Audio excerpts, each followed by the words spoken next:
नमस्कार दोस्तों, चैनल में आपका बहुत बहुत स्वागत है। इस चैनल में हम आपको मिलवाएंगे शहर के बहुत ही प्रतिष्ठित और विख्यात होम्योपैथिक चिकित्सक से। दोस्तों नमस्कार। दोस्तों जैसा कि आप देख रहे हैं कि हम लोग होम्योपैथी पे हर बार अलग अलग चिकित्सकों से, अलग अलग विशेषज्ञों से, जिन्हें अपने फील्ड में महारत हासिल है, उनके साथ हम बात करते हैं। आज हमारे साथ मध्य प्रदेश के इंदौर से डॉक्टर जय कुकरेजा होम्योपैथिक हमारे साथ हैं। डॉक्टर साहब नमस्कार। नमस्कार सर, प्रेम बाबू नमस्कार। तो डॉक्टर साहब आज हम जो है दर्शकों के लिए बात करेंगे स्किन डिजीज पे।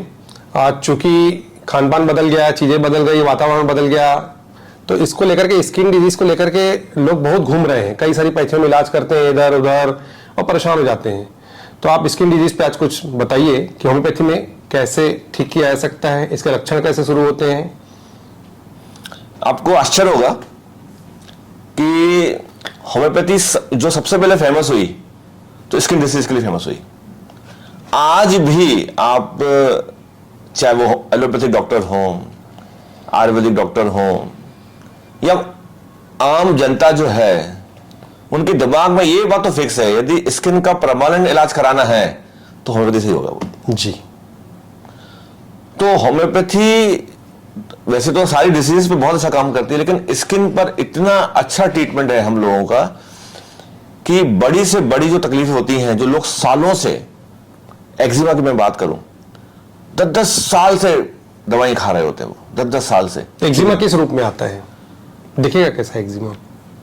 एक पैच होता है वो जी। यदि अपन बात करें, जैसे कोई भी अपन हाथ की बात करें, कोई ऐसा लंबा सा मोटा सा ऐसा कोई पैच, कॉमन भाषा में बात करें, ऐसा कोई पैच बन गया है बड़ा सा घना, जी, तो हम उसको बोलते हैं एक्जिमा। जी। यदि वो 2-4 जगह बन गया है तो हम बोलते हैं एक्जिमेटस डर्मेटाइटिस। जी। तो नाम अलग अलग दिया जाता है। तो एक्जिमा के इतने पेशेंट्स आते हैं, वो 5 साल से दवाई खा रहे हैं, 10 साल से दवाई खा रहे हैं, और एक बात वो कई बार पेशेंट बोले, सर मैं दवाई तो नहीं खा रहा हूं लेकिन मैं ट्यूब लगा रहा हूं। तो ऑइंटमेंट लगाना भी दवाई है जी। आप ये मत सोचिए कि मैं सिर्फ ऑइंटमेंट लगा रहा हूं, वो ऑइंटमेंट लगाने के बाद साफ हो जाता है, वो दोबारा आ जाता है और धीरे करके वो बढ़ता चला जाता है। अच्छा, दब जाता है वो, कहने का मतलब। यदि किसी भी स्किन डिसीज को आप ट्यूब के द्वारा, ऑइंटमेंट के द्वारा आप उसको लगा रहे हो, तो आप उसको पेलिएट कर रहे हो या सप्रेस कर रहे हो। जी। पेलिएशन और सप्रेशन दो अलग अलग चीजें हैं। दर्शकों इस चीज को आप ध्यान से सुनिएगा। पेलिएशन का मतलब होता है कि जैसे आपको समझो कोई दाग है, जो एक्जिमा का जो एक पैच है, आपने वहां ट्यूब लगाया या आपने कोई दवाई खाई वहां पे जी, और वो 15 दिन के लिए, 1 महीने के लिए, 3 महीने के, 6 महीने के ठीक हो गया, ठीक है, दोबारा वहीं पर आ गया, उतना ही आया, तो पेलिएशन था। जी। और यदि वो दूसरी जगह पर आ गया तो हम उसको बोलते हैं एपरेंट सप्रेशन। जी। उसका नाम बदल जाता है। जी। और कभी कभी तो ये होता है कि स्किन की डिसीज तो ठीक हो गई, कोई दूसरी बीमारी आ गई, वो डिसीज अच्छा। कभी नहीं आई, अच्छा। Then we call it suppression. अच्छा। तो हमारे यहाँ स्किन सप्रेशन को तो पाप कहा गया है हमारे ऑर्गेन के अंदर। यानी स्किन की बीमारी को हमने यदि ठीक करके दबा दिया किसी भी पैथी में जाकर के, और जब दबाया हमने, तो उसके बाद दूसरी बीमारियां किस रूप में आ सकती हैं डॉक्टर साहब? अस्थमा एक कॉमन डिसीज है जी। स्किन और लंग्स का बड़ा रिलेशन है। मुझे अभी आपने एक पेशेंट मुझे याद आई कि she had a skin disorder जी। और जैसा कि जनरली होता है कि लोग फर्स्ट प्रेफरेंस होता है कि मुझे आराम मिल जाए, तो उसने she took treatment some medicine, allopathic medicine. Okay. तो 6-8 महीने बाद उसका स्किन पूरा ठीक हो गया, बट अस्थमा आ गया उसको। अच्छा। और चूंकि हमने पढ़ा हुआ है, डॉक्टर हेनीमैन साहब ने तो अस्थमा और स्किन पर अस्थमा पे तो सैकड़ों पेज लिखे हुए हैं। तो मैंने उसको समझाया कि यदि तुम्हें अपना अस्थमा ठीक करना है तो स्किन डिसीज दोबारा वापस आएगी। अच्छा। यदि कोई सप्रेस हुई है डिसीज, अच्छा। तो पुरानी डिसीज आएगी। यानी हमने जो बीमारी एक बार दबा दी थी, अगर वो अस्थमा के रूप में बाहर भी आ गई, तो लेकिन हम जब इलाज शुरू करेंगे होम्योपैथी पे, तो स्किन डिजीज फिर से वापस आएगी आपका? आएगी, यदि क्योर आप चाहते हो। जी हाँ। यदि आप चाहते हो मुझे क्योर नहीं, मेरा सिर्फ अस्थमा कम रहे, ठीक तो होगा नहीं वो। जी। ठीक तो तभी होगा जब स्किन डिसीज आएगी। जी। तो मैंने उसका मेडिसिन दिया, पूरा का पूरा स्किन डिसीज वापस आ गया। अच्छा। फिर वो तो अस्थमा तो उसका 3 महीने में ठीक हो गया। जी। फिर स्किन डिसीज का इलाज चला 6-8 महीने, तो 8-9 महीने का वो पूरी ठीक हो गई वो। तो डॉक्टर साहब, मतलब मरीजों को मतलब चिंता करने की जरूरत नहीं है यदि दोबारा से बीमारी उभर के आ रही है होम्योपैथी इलाज चालू करने के बाद में। कई बार मरीजों को ना कंफ्यूजन हो जाता है। ये कंफ्यूजन नहीं, बहुत बड़ा डर है। हाँ। उनके दिमाग में बैठा हो कि होम्योपैथी से बीमारी बढ़ती है। जी। वो बीमारी बढ़ती नहीं है, जो आपने वो बीमारी अपने शरीर में दबा के रखी हुई है, और वो दबी हुई बीमारी और कई बीमारियां आपको पैदा कर सकती हैं जी। उन बीमारियों को बाहर निकालने का रास्ता है स्किन एक्चुअली। अच्छा, स्किन को बोला जाता है it's the less important organ of the body. जी। दिखने में बहुत इंपॉर्टेंट है, मेरी स्किन गोरी है, ये वो है, लेकिन ये सब कवरिंग है। वाइटल ऑर्गन्स जो होते हैं, लीवर हो गया, किडनी हो गया, हार्ट हो गया, लंग्स हो गया, ये वाइटल ऑर्गन्स हैं। अच्छा, उन वाइटल ऑर्गन्स को आपको बचाना है तो स्किन पे डिसीज को वापस फेंकना पड़ेगा। वो फेंकेगी तो स्किन तो ठीक होगा ही, आपके वाइटल ऑर्गन्स बने हुए सही बने हुए रहेंगे जी। आपको जो मेजर डिसीज से बचना है तो वो थोड़ा सा, जो आई एग्री, थोड़ी तकलीफ होती है, खुजली ज्यादा होती है, पानी निकलता है, आप थोड़ा परेशान होंगे, लेकिन आप चाहते हो कि मेजर डिसीज से बचना है जी, तो स्किन के थोड़े से एग्रेशन को आपको झेलना पड़ेगा। यानी इसमें होम्योपैथी ये सही रूप में काम कर रही है, इसका मतलब ये हुआ। मतलब होम्योपैथी कई बार ये मिथ फैला दिए जाते हैं, या कई बार तो दिमाग में आता है कि डॉक्टर जानबूझ के मुझे बीमारी बढ़ाने के लिए दवा क्यों दे रहा है, तो इसमें क्या होम्योपैथी बिल्कुल पूरी तरह से काम कर रही है, इसका मतलब? एक्चुअली क्या होता है कि ये डॉक्टर का काम है कि पेशेंट को पूरा एक्सप्लेन करे। जी। आपने यदि पेशेंट को एक्सप्लेन नहीं किया जी। तो फिर पेशेंट कंफ्यूज हो जाएगा, वो डर जाएगा वो। जी। आप यदि पेशेंट को एक्सप्लेन करो, जी। जैसे मेरे पास अभी एक पेशेंट आया हुआ है जी। और उसको एलर्जिक राइनाइटिस है जी। और उसको पास्ट में रहा हुआ है ल्यूकोडर्मा। जी। तो उसे पहले दिन से मेरे पास आके कहा कि मुझे पता है कि होम्योपैथी में पुरानी बीमारी वापस आती है तो मेरा ल्यूकोडर्मा वापस नहीं आना चाहिए। अच्छा। उसकी उसने शादी के पहले ल्यूकोडर्मा था। अच्छा। तो शादी के बाद यदि ल्यूकोडर्मा आ गया तो बहुत प्रॉब्लम आ सकती है फैमिली के अंदर। जी। तो ये हमारे लिए प्रॉब्लम था उसके अंदर। अच्छा। क्योंकि यदि हम उसका प्रॉपर ट्रीटमेंट करते हैं जी। तो ल्यूकोडर्मा आएगा ही। अच्छा। लेकिन चूंकि अब केस ऐसा था तो हम लोगों को कभी कभी ऐसा भी ट्रीटमेंट करना पड़ता है कि ऐसी दवाइयां देते हैं कि स्किन डिसीज वापस नहीं आए, लेकिन जो एलर्जिक राइनाइटिस का जो मैंने इलाज किया है वो परमानेंट नहीं है। अच्छा। वो 2 साल 4 साल 5 साल ठीक रहेगी, अभी ठीक है वो जी, लेकिन 5 साल दोबारा सिम्टम आ सकता है क्योंकि बीमारी अंदर ऑलरेडी ल्यूकोडर्मा के रूप में है। अच्छा। लेकिन उसको चूंकि बाहर निकालना नहीं है, लोग ल्यूकोडर्मा सोशल स्टिग्मा एक तरह से, तो लोग डरते हैं जी, तो कभी कभी ऐसे कंप्रोमाइज करने पड़ते हैं हम लोगों को। अच्छा, तो डॉक्टर साहब स्किन में जो हम इलाज करेंगे तो एक तो आपने बताया एक्जिमा, और किस तरह की बीमारी को होम्योपैथी में ठीक किया जा सकता है? ऑल डिसीजेज इन फंगल डिसीज। आजकल फंगल डिसीज इतनी कॉमन हो गई है कि वो स्किन ऑइंटमेंट जो भी उनके रिंग जो भी उनके नाम आते हैं, मेरे नाम याद नहीं आ रहा उनके, रिंग गार्ड वगैरह ये सब लगाते रहते हैं। इतनी स्किन खराब कर देते, इतनी स्किन खराब कर देते, फाइनली डॉक्टर उनको बोल देता भाई आप कुछ नहीं होता, हमको जितना करा था कर लिया हमने। अच्छा, एलोपैथी हाथ खड़े कर देते हैं कई बार जी। अभी एक पेशेंट आई थी और शी वाज जर्नलिस्ट अच्छा, इन इंदौर। उसका पूरा का पूरा स्किन ब्लैक हो गया था। फंगस में ब्लैक बहुत जल्दी रहता है फंगल इन्फेक्शन के अंदर। अच्छा, उसका पूरा का पूरा स्किन जहां जहां उनको था, टीनिया क्लोरिस था उसको जी। टीनिया क्लोरिस मतलब जो अपने इनवाइलर रीजन का होता है ना, उसको हम लोग टीनिया क्लोरिस बोलते हैं, फंगल इन्फेक्शन ऑफ। वो किस रूप में दिखता है स्किन पे? तो पहले तो सिंपल आपको इचिंग होगी, एक रिंग पूरा एक रिंग वर्म जैसा कुछ बन जाता है जी। फिर आप ऑइंटमेंट लगा लगा के उसको क्लियर करते हो, दोबारा आता है, इतनी स्किन इतनी सेंसिटिव होती है कि देख के डर लगता है। अच्छा। इतना ज्यादा पूरा बढ़ जाता है वो। तो सबसे पहले डॉक्टर ने हाथ खड़े कर दिए अच्छा। उसके ऊपर कि भैया हमको जितना करना था 4-5 साल में दवाइयां खिला खिला के ऑइंटमेंट लगा लगा के स्टेरॉइड्स और ये सब दे पूरा केस खराब कर दिया। अब कोई दवाई काम नहीं कर रही उसके ऊपर जी। तो लास्ट में हमको याद आता है होम्योपैथी जी। तो किसी ने सजेस्ट किया कि आप होम्योपैथी कराइए। अच्छा। तो उन्होंने कहीं गूगल से मेरे कुछ इंटरव्यू या मेरे आर्टिकल्स उन्होंने देखे जी, जी। तो शी केम टू मी और मैं भी देख कर लगा कि ये केस तो बहुत खतरनाक हो गया जी। इतना सप्रेशन, और लकीली मैंने कहा एकदम आप यू आर लकी कि इतने सप्रेशन के बाद आपको कोई दूसरी डिसीज नहीं आई। अच्छा। आपने इतने ऑइंटमेंट से इतने मेडिसिन खा लिए आपने तो जी। वो मैंने बोल दिया देखो ये लगेगा बहुत टाइम और आपको इस केस में लगेंगे 1.5 से 2 साल ठीक होने में। अच्छा। लेकिन कभी कभी क्या होता है ना कि किसी पेशेंट पे मेडिसिन इतना अच्छा काम करती है कि मैं सोच रहा हूं कि 1.5 साल में ठीक होगा, पेशेंट 6 महीने में ठीक हो जाता है। ओके। तो शुरू में 1-2 महीना उसको बहुत परेशानी हुई। अच्छा। कि वो तो बार बार मुझे फोन करती, सर बहुत परेशानी। मैंने कहा देखो तुमने जो 5 साल पाप हम बोलते तुमने पाप किए ना दवाई खा खा के ट्यूब लगा के जी। उसको ठीक करना है तो सब झेलना पड़ेगा जी। लेकिन चूंकि उसके पास कोई दूसरा रास्ता ही नहीं था जी। एलोपैथ ने हाथ खड़े कर दिए, कहीं कहीं से कोई रास्ता नहीं दिख रहा है, और कुछ शायद पेशेंट ने या मेरे जो उन्होंने, आप फीडबैक जब आजकल पढ़ते हो आजकल गूगल वगैरह पे, उनको शी वाज सो इम्प्रेस्ड कि I am on the right place, तो जो मैंने कहा उसने माना और वो 6 से 7 महीने पूरी ठीक हो गई। अच्छा। उसके बाद उसने इतने पेशेंट भेजे, वो जर्नलिस्ट हैं, उसके बहुत कॉन्टेक्ट होते हैं जर्नलिस्ट के, तो बहुत सारे पेशेंट भेजे हैं। अच्छा। तो दिस इज पॉसिबल कि एज ए फिजिशियन मैं सोचता हूँ कि 1.5 साल लगेगा, लेकिन 6 में ठीक हो गई। अच्छा। हमारी कोई भी मेडिसिन, एलोपैथी होम्योपैथी, पेशेंट पर कैसे रिस्पॉन्स कर रही है वो दवाई देने के बाद पता पड़ता है। तो फंगल डिसीज हो गई, एक्जिमा हो गया, सोरियासिस। जी। सोरियासिस स्किन डिसीज जरूर है, लेकिन मैंने आपको बताऊं वो साइकोसोमेटिक डिसऑर्डर है। अच्छा। उसका रिलेशन माइंड के साथ ज्यादा होता है। अभी जो कि अपन सिर्फ स्किन पे बात कर रहे हैं, तो सोरियासिस पे नहीं जाते हैं। एक्जिमा हो गया आपका, फंगल इन्फेक्शंस हो गए, और कॉमन डर्मेटाइटिस होता है। कई बार स्किन एलर्जीज होती हैं जी, कि मैं बिछिया पहनती हूं तो मुझे ये प्रॉब्लम हो जाती है जी। तो हम उसको बोलते हैं कॉन्टैक्ट डर्मेटाइटिस। जी। तो कॉन्टैक्ट डर्मेटाइटिस थोड़ा सा काम कठिन है वो भी, क्योंकि उनको बिछिया पहनना है। किसी को वूलन से एलर्जी होती है, जी। वूलन पहना उसको स्किन में रेफरेंस हो जाते हैं उसको। अर्टिकेरिया की अपन बात करें, जी।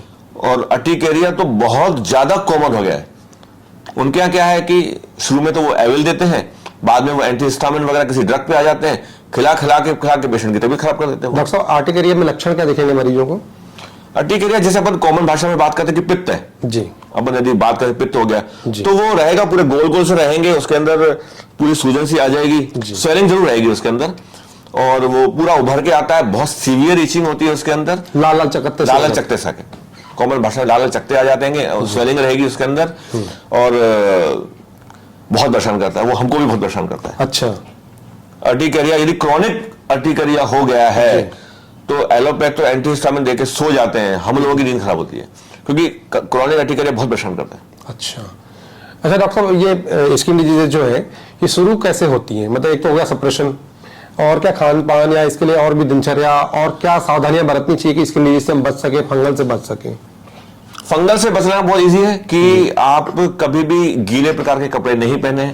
अच्छा। कभी भी प्रकार के जो हमारे गंद, कभी 2-3 दिन आप सेम अंडरगारमेंट्स पहन रहे हैं, कपड़े पहन रहे हैं, तो आपको फंगल इन्फेक्शन के, स्किन डिजीज होने के बहुत चांसेस है। आपको आइडियली तो दोनों टाइम शॉवर लेना चाहिए। जी। रात को आप नहीं ले सकते, एटलीस्ट हाथ मुंह धो ले अच्छे से, और आपका जो बेड होना चाहिए वो क्लीन होना चाहिए। गंदगी बहुत बड़ा कारण है स्किन डिसीज होने का। अच्छा। आपके कपड़े, आपका जो जहां आप सो रहे हैं, इन चीजों का, और आपका जो टॉवेल होता है। जी। कई बार एक बंदा मालूम पड़ा कि स्पेशली जो बैचलर्स हैं, हॉस्टल्स में रह रहे हैं, 5-6 दिन एक ही टॉवेल यूज कर रहे हैं, कभी तो 2-3 लोग मिलकर टॉवेल यूज कर रहे हैं। अच्छा। तो ये बहुत बड़ा कारण है स्किन डिसीज होने का। ओके। आपने इन चीजों पर सावधानी रखेंगे तो स्किन डिसीज नहीं होंगी तो वो कई बार हमारा फैमिली हिस्ट्री भी रहता है, कई लोग होता है फैमिली हिस्ट्री है, स्किन सेंसिटिव, कुछ भी होता है तो उनको स्किन डिसीज हो जाती है। अच्छा। फैमिली हिस्ट्री भी बड़ा इंपॉर्टेंट रोल लगती है स्किन डिसीज के अंदर। अच्छा। अच्छा, जीन टू जीन ट्रांसफर या every disease, not only skin, every disease. अच्छा, आ सकती हैं एवरी डिसीज जो हमारे आम के पेट से आम ही निकलेगा। जी। यदि हमारे फैमिली में जो डिसीजेज है वही हमारे पास आती है, डिपेंड करता है हमारी लाइफस्टाइल, हमारा मेंटल स्टेट। जी। यदि माता पिता को तकलीफ है, यदि उनको 2 बच्चे हैं या 4 बच्चे हैं, तो चारों को बीमारी थोड़ी होती है वो। जी। किसी एक को होती है, 2 को होती है। अपन मेंडल लॉ की बात करें तो मेंडल लॉ यही कहता है। जी। तो इसमें डिपेंड करेगा कि हमारी लाइफस्टाइल और मेंटल स्टेट। अच्छा। हर बीमारी के अंदर ओके। यदि आपका लाइफस्टाइल सही है, आप योगा करते हैं, एक्सरसाइज करते हैं, और मेंटली आप स्ट्रांग हैं, जी, तो आपको अपनी जो बीमारियां हैं जो आपकी डीएनए में चल रही हैं, उनके आने की संभावना कम है। यदि आई भी तो बहुत लेटर स्टेज में आएगी। ओके। अर्ली स्टेज में नहीं आएगी वो।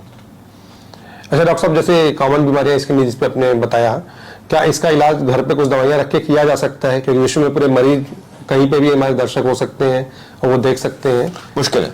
अच्छा। स्किन का जो भी टेम्पररी इलाज आप कर रहे हैं जी, आप सिर्फ खुद को नुकसान पहुंचा रहे हैं। अच्छा। स्किन का कोई भी टेम्पररी इलाज करने की सोचे ही नहीं आप। अच्छा। आप सोच रहे हैं कि मैं आपको कोई होम्योपैथिक ऑइंटमेंट बता दूं उससे कम हो जाए।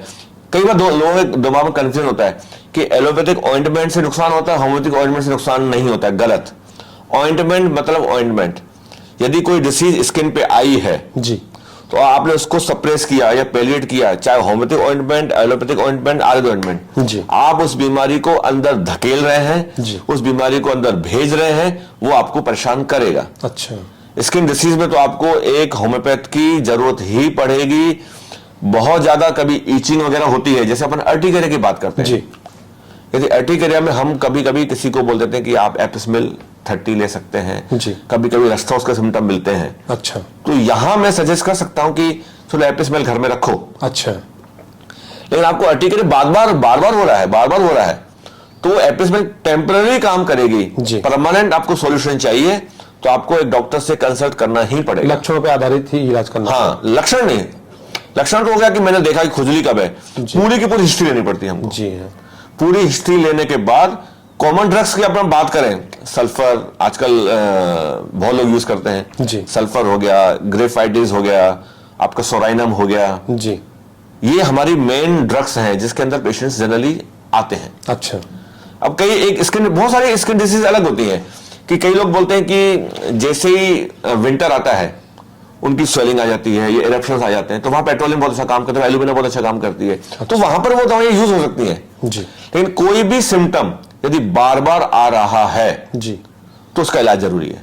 अदरवाइज ये ड्रग आप टेम्पररी काम, पेट्रोलियम हो गया, एपिस्मेल हो गया, रस्टोस हो गया, और फंगल इन्फेक्शन के अंदर अपन टेलोरियम देते हैं, जी, बेसिलिनम एक नोसोड है, लेकिन ये दवाई आपके लिए नहीं है। अच्छा, ये दवाइयां तो फिजिशियन यूज करता है, और उसको कितने डोज में देना है, कब कब रिपीट करना है, सिर्फ डॉक्टर काम कर सकता है इसमें। और होम्योपैथी में तो चूंकि पोटेंसी भी महत्वपूर्ण है, यस, तो पोटेंसी सिलेक्शन के अलावा ये आपको मैंने नाम बताया, जैसे bacillinum, it's a good nosode for the fungal infections. जी, तो आपको थोड़ी पता कि कितने पावर में देना है, आपको देना कब है ये भी नहीं पता। जी, आप रोज थोड़ी खा सकते हो बेसिलिनम, नोसोड तो खाया नहीं सकता, नोसोड तो हम कभी एक महीने में, कभी 3-3 महीने बाद रिपीट करते हैं। जी, तो होम्योपैथिक मेडिसिन यदि आप स्किन डिसीज के लिए चाहते हो टेम्पररी इलाज, तो दवाइयां मैं बता भी दूंगा तो आपके लिए खतरनाक है वो। अच्छा, किसी भी स्किन डिसीज को दबाने की कोशिश नहीं करें, ना होम्योपैथिक ऑइंटमेंट यूज करें, ना एलोपैथिक ऑइंटमेंट यूज करें, आप एक डॉक्टर से कंसल्ट करें तो आप जल्दी ठीक हो जाएंगे। अच्छा, स्किन बीमारी को अपने सप्रेस यदि कर दिया तो बड़ी बीमारी के लिए आप तैयार रहिए, बस ये मान के चलिए आप। तो डॉक्टर साहब, जो हमारे मरीज जो हैं अभी यूट्यूब के माध्यम से पूरे विश्व में चूंकि ये देख रहे हैं प्रोग्राम, तो यदि आपसे यदि ये कंसल्ट करना चाहें तो क्या व्हाट्सएप पे, टेलीफोन पे, या कैसे, वीडियो कॉल के थ्रू कैसे संपर्क किया जा सकता है आपसे? कर सकते हैं हम तो ऐसे पेशेंट्स से सबसे पहले उनको जो फोटोग्राफ्स होते हैं जी। कि आपके फोटोग्राफ्स देखें, जी। फिर हम डायग्नोसिस कर लेते हैं कौन सी बीमारी है, जी। फिर हम उनकी हिस्ट्री लेते हैं, जी। कभी ऑडियो कॉल से काम चल जाता है, कभी वीडियो कॉल हमको करना पड़ता है, इसके डिसीज में स्पेशली देखना पड़ेगा, जी, तो उसके आधार पर वो हमसे कांटेक्ट कर सकते हैं। और आजकल तो जमाना है ये तो, अच्छा, डिजिटल क्रांति है तो पूरा ये क्रांति है, तो आजकल तो मैं बताऊं कि all over India, all over world से कभी भी पेशेंट हमारे पास आ जाता है। जी, it's easy to see the patients, आजकल तो ऑनलाइन पेशेंट देखना इज अ कॉमन थिंग। ठीक है। तो दर्शकों को आप अपना नंबर बता दीजिए जो आपसे संपर्क किया जा सकते हैं व्हाट्सएप के माध्यम से। हाँ, 9340970637, डॉक्टर जय कुकरेजा। आप इस पे मेरे से व्हाट्सएप पे मैसेज करें, अपॉइंटमेंट फिक्स करते हैं तो अपन करेंगे ट्रीटमेंट। डॉक्टर साहब, इसके अलावा जो है स्किन डिजीज पे जो है मरीजों को और किस तरीके से सावधानियां बरतनी चाहिए? दवाइयां जैसे होम्योपैथी ट्रीटमेंट चालू हुआ तो क्या सावधानियां इनको रखनी चाहिए?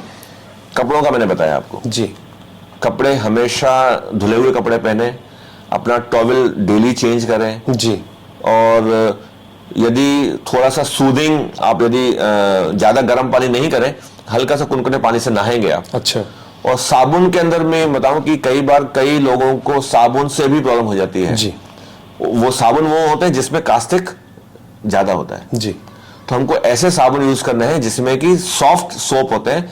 स्पेशली आजकल तो कंपनियां ने आजकल जो शॉवर जेल आ गए हैं, जी, तो शॉवर जेल से नुकसान कम होता है। अच्छा, they can apply some shower gel apply कर सकते हैं, अच्छा, जो ऐसा साबुन जिसमें बहुत झाग निकल रहा है वो स्किन डिसीज को बढ़ा देता है। अच्छा, तो हम उसमें स्पेशली फंगस के अंदर तो बहुत उसको स्ट्रिक्टली बोलते हैं। अच्छा। या तो अब तो जेल आ गए, शुरू में 10-15 साल पहले हम पियर्स साबुन के लिए बोलते थे जी, सबको। हाँ, ग्लिसरीन है हाँ, तो। जिसमें ग्लिसरीन है, जी। सिर्फ पियर्स सोप यूज करें और कोई भी ऐसा साबुन यूज नहीं करें जिसमें कास्टिक ज्यादा हो। जी, तो देन ये ध्यान रखना पड़ता है इसके डिसीज के अंदर। अच्छा, कुछ एक स्किन डिजीज में हमने देखा है रूप में जैसे लिक्विड जैसा बहने लगता है, उसको भी क्या एक्जिमा बोला जाएगा? एक्जिमा दोनों तरीके से होता है। अच्छा, एक्जिमा ड्राई भी हो सकता है, एक्जिमा वेट भी हो सकता है। अच्छा, हमारे लिए से दवाई बदल जाती है। अच्छा। हमारे लिए डिसीज वही है, दवाइयों का जो सिलेक्शन करते हैं तो ड्राई एक्जिमा की दवाइयां अलग होती हैं, वेट एक्जिमा की दवाइयां अलग होती हैं। अच्छा डॉक्टर साहब, जैसे कई बार ना मिथ्य है कि होम्योपैथी में हम ठीक नहीं हो सकते, तो क्या स्किन डिजीज को अब मैं दोबारा पूछना चाहूंगा, क्या 100% ठीक किया जा सकता है? बिल्कुल, सिर्फ होम्योपैथी में ही किया जा सकता है। अच्छा। किसी और पैथी में स्किन का इलाज ही नहीं है। अच्छा। वो जो है वो या तो पैलिएशन है या वो सप्रेशन है। जी। परमानेंट इलाज जो स्किन डिसीज का है, मैं आपको पहले मैंने बताया इंटरव्यू से जब आपने स्टार्ट किया था कि स्किन होम्योपैथी फेमस ही स्किन डिसीज से हुई है। जी। क्योंकि जब लोग बहुत परेशान हो गए तो जब उनको रिलीफ मिलना शुरू हुए, तो आज भी कई लोग, मैं तो बता रहा हूं कि कई एलोपैथ एमडी मेडिसिन वाले, उनके घर में जब प्रॉब्लम होती है स्किन डिसीज की तो फर्स्ट प्रायोरिटी होम्योपैथी को देते हैं। जी। वो कभी पब्लिकली नहीं बोलेंगे। अच्छा। क्योंकि ये we are all are the professionals. अच्छा।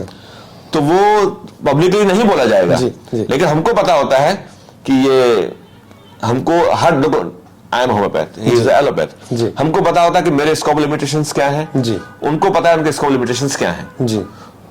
तो एक पेशेंट को बताऊंगा, हालांकि स्किन डिसीज से रिलेटेड नहीं है वो, जी। एक पेशेंट मेरे पास थायराइड का है। जी। वो खुद डॉक्टर है, उसके पिताजी डॉक्टर हैं। उनको जब थायराइड हाइपोथायराइडिज्म डायग्नोस हुआ जी। तो उन्होंने अपने बेटे को थायराइड की दवाई लेने नहीं दी। You start with homeopathy. Okay. तो ये लोग ये करते हैं, ये तो चलता है ना। तो होम्योपैथी में तो 100% जो है हम स्किन डिजीज को बिल्कुल, पूरी तरह से आप ठीक कर स्किन डिसीज में परमानेंट इलाज है, और मैं बोलता हूं कि सिर्फ यही इलाज है। और जब जितना पैलिएशन सप्रेस करोगे, उसको मतलब दबाओगे बीमारी को, आप लाइफ लॉन्ग उसको भुगतते रहोगे किसी न किसी भी रूप में, उसी रूप में या अन्य रूप में। आपको यदि परमानेंट सॉल्यूशन चाहिए तो इसके लिए आपको होम्योपैथी डॉक्टर की जरूरत है। आपको जो छोटी दवाई मैंने बताई भी है वो आपके काम की नहीं है। तो दोस्तों, आपने देखा आज हमने स्किन डिजीज पे कोशिश की कि पूरी सभी बीमारियों पे डॉक्टर साहब से चर्चा की जाए, होम्योपैथी में किस तरीके से इलाज किया जा सकता है। डॉक्टर साहब ने इसके बारे में बहुत खुल के और बहुत ही शानदार तरीके से इस मुद्दे पे बात की। डॉक्टर साहब, आपने बहुत अच्छी जानकारी दी हमें आज।